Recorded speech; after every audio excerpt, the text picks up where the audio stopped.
Brexit trade talks have seen Boris Johnson come under fire from Europe for trying to override the withdrawal agreement, a move reminiscent of a German chancellor's approach to Europe. Prime Minister Boris Johnson is looking to override the withdrawal agreement in a move that could lead to a no-deal Brexit.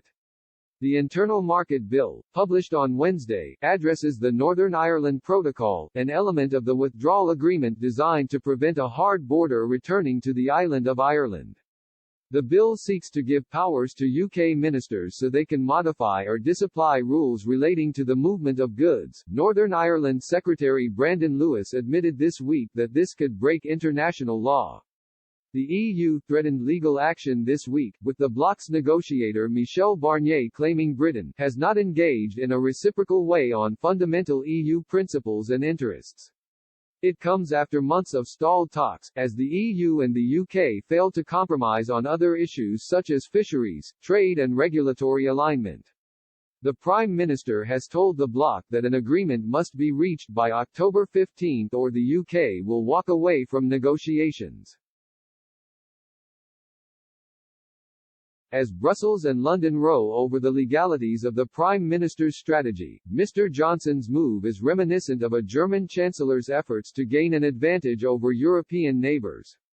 In the 1970s, countries within the European communities were negotiating economic integration, even putting a single currency on the table to compete against the dollar. While European countries were forming an arrangement, German Chancellor Helmut Schmidt attempted to put the Bundesbank in Germany at ease. The central bank was worried that Germany would be forced to prop up weaker economies as part of the integration. In an exchange of letters, Mr. Schmidt appeared to hint that Germany could avoid its obligations to help weaker economies should crisis ensue.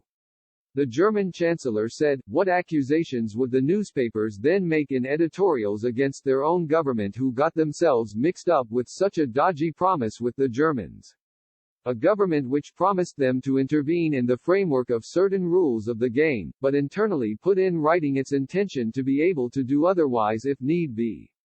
In the matter itself I agree with you, gentlemen, but I deem it out of the question to write that down. My suspicion is that, if it came to a real crisis, it would then run according to historical experience, as it has run previously, that the debtor countries clear out first and not the creditor countries.